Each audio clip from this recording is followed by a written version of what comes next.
બોલ માડી અંબે, જય જય અંબે. ભાદરવી પૂનમની સૌને હાર્દિક શુભકામનાઓ. આજે ચંદ્રગ્રહણ છે. ધાર્મિક દ્રષ્ટિએ જોઈએ તો સૂતક શબ્દનો પ્રયોગ થાય છે, પણ ઘણી વખત લોકોના મનમાં એવી વિટંબણા હોય છે કે એવું તો સૂતક ને બધું શું હશે.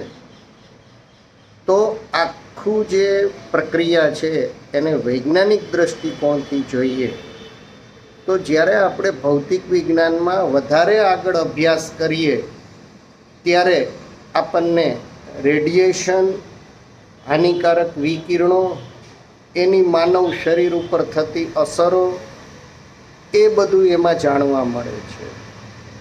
તો ચંદ્રગ્રહણ એટલે શું?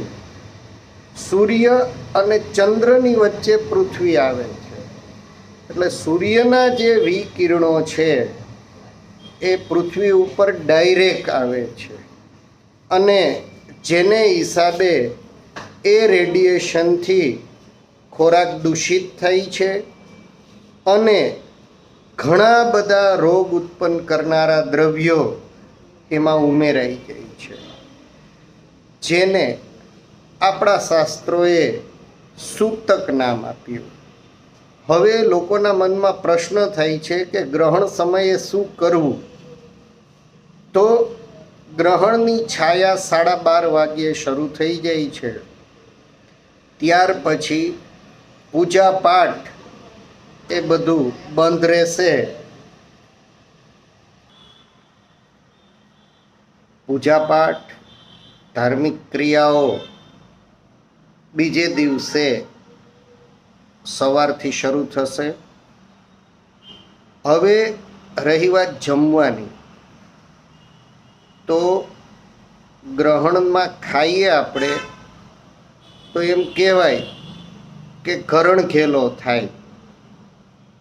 એ ઘરણ ઘેલો એટલે શું? એની પાછળ પણ વિજ્ઞાન છે કે જે હાનિકારક રેડિયેશન છે એ ખોરાકમાં પ્રવેશે છે અને જેનાથી કેન્સર સેલ છે એ સ્ટિમ્યુલેટ થાય છે, કેન્સર સેલનું ઉત્પાદન વધે છે, રોગપ્રતિકારક શક્તિ ઘટે છે. એટલે આપણી જે પ્રાચીન કહેવતો, જે પ્રાચીન લોકવાયકાઓ છે એ બધી વિજ્ઞાનથી ભરપૂર જ છે. તો શું કરવું? તો ગ્રહણની છાયા 12:30થી લઈ અને રાત્રે 9 વાગ્યા સુધી છે અને 9 વાગે ગ્રહણ શરૂ થશે, જેનો સમય રાત્રે 1 વાગે